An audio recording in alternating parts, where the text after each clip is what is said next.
You ever think about like all the responsibility a border inspector has? Hmm. I mean, talk about pressure, right? They're making these decisions every day, and those decisions could have some really huge consequences. Absolutely. I mean, wow, yeah. You're talking about like national security, you're talking about keeping the public safe. It's a lot. And the stakes are incredibly high, right? Yeah, yeah. But then you think about like what happens when that trust is shattered? Oh, right. So today we're going to dive into a story that's really going to shake things up a bit.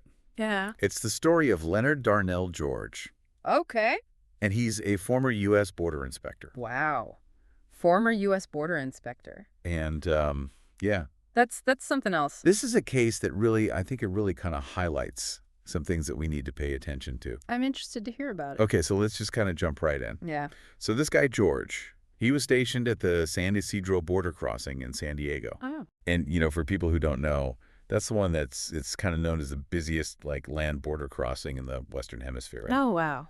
So can you just, like, for a second, like, picture the volume of people and vehicles that are passing through there every day? Yeah, that's a lot. That must be incredibly hard to, stay on top of. It's mind-boggling. It really is. Right. Okay, so in February of 2022, kind of in the middle of all this craziness, they had what seemed like a routine vehicle inspection, right? Yeah. But it turned into something much bigger.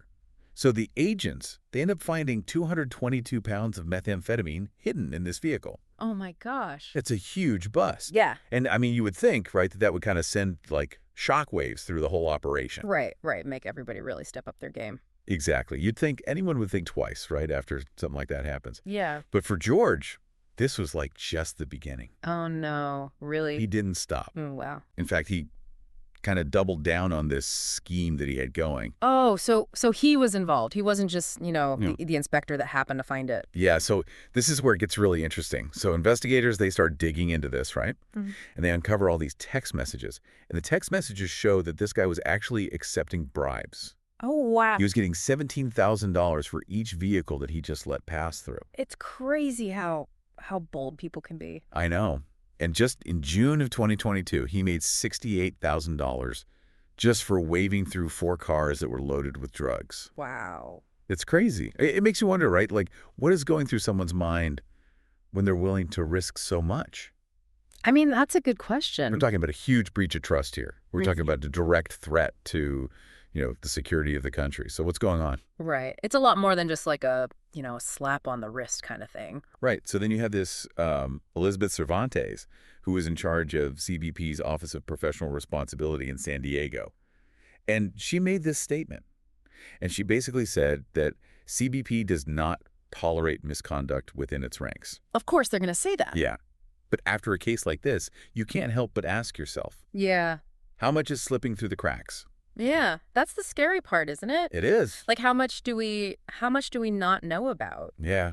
And this whole case, it brings up these really serious concerns about the system itself. Right. Like, how do you actually effectively screen, and not only screen, but monitor people in such a high-pressure environment? Yeah. We've already talked about the volume of traffic, right? Right. And then what kind of safeguards can you even put in place to kind of deter this kind of corruption and catch it, hopefully, before it even gets to this point? Right. Yeah. How do you even begin to, try to prevent that sort of thing? So what we see here is it really highlights, the complexity of border security, right? Absolutely. Yeah. This constant back and forth between, trying to keep things moving, right?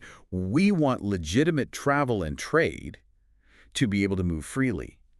But at the same time, we have to make sure the nation is secure. You got to have both. You have to have both. And it's not easy. Not at all. So, this case, it forces us to look at some really tough questions.